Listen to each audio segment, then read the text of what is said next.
Talk about this Tambour. Okay, so I ordered this from a UK company. I think they're called Bespoke or something like that. I will link their website in the description in case you want to check them out.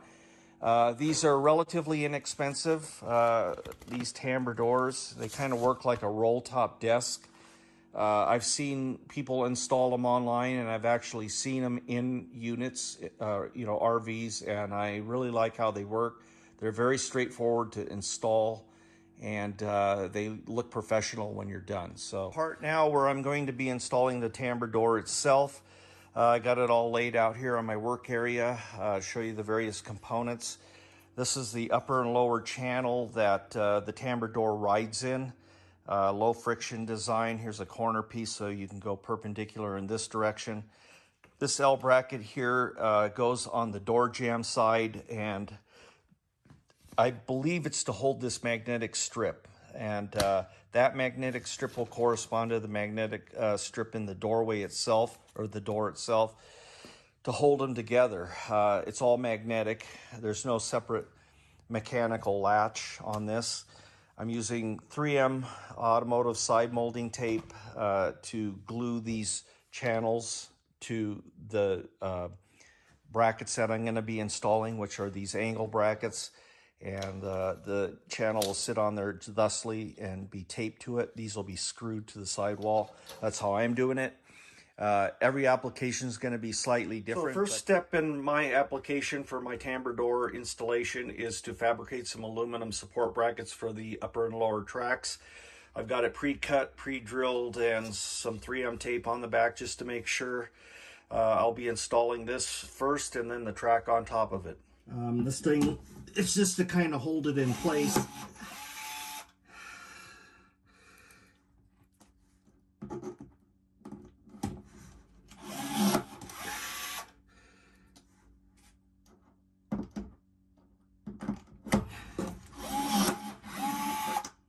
Well, I got the lower brackets in here to hold the lower track. This is what I got so far. And I think what I'm going to do next is install this track with some 3M tape and bond it to these aluminum brackets that I've got.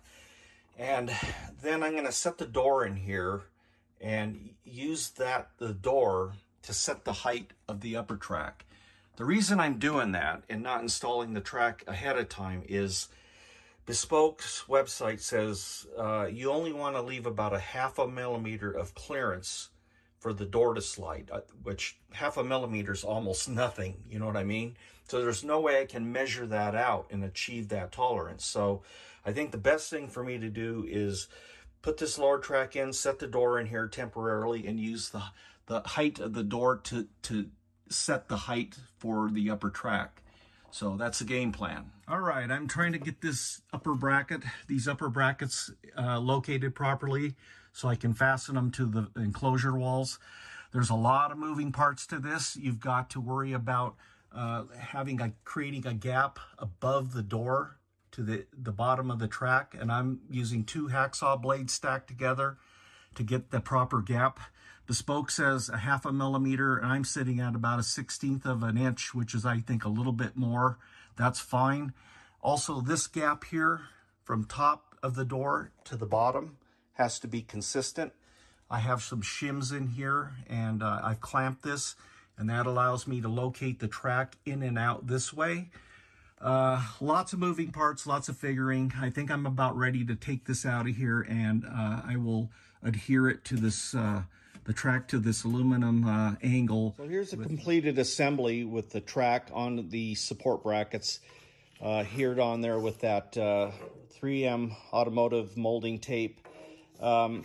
It's precisely located on these brackets, the relationship of the track to the brackets, that is, to maintain proper gaps and clearances. So I'm going to test fit this in there next, and if it all looks good, then I can start working on adhering it to the enclosure walls next. Well, I got the top bracket installed, and the door opens and closes very smoothly. There's not a lot of play in it and slop. My gaps are all even. And Yeah, there's about a 1/16 of an inch clearance between the top of the door and the inside of the track, the bottom of it. So you can grab this and wiggle it up just slightly, but it's pretty snug, and that's the way I think it's supposed to be. So next, I got to get the bracket on here that holds the magnetic strip.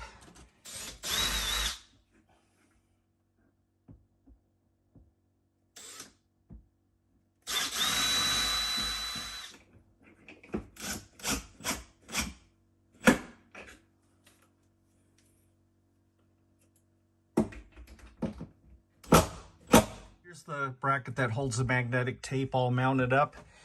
And I think that acts as a stop and a light block also. What the next step is to take this magnetic tape that they give you.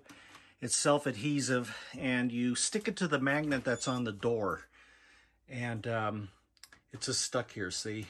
And then you peel off the backing, and then you push it into this bracket, and it will stick to it, and supposedly that lines the two up perfectly, so I'm going to give that a try.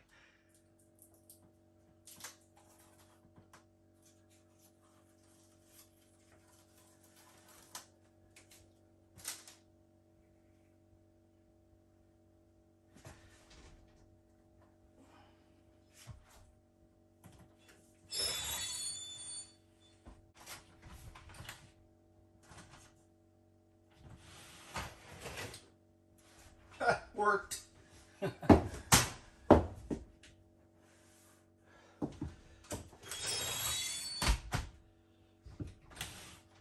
Yeah, it works good, actually. The tape's lined up, so the finishing touch is the inside door handle here, and then I'm done.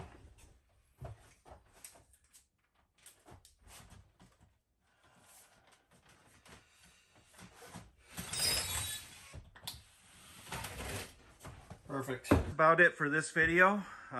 Really happy with how this Tambour door turned out.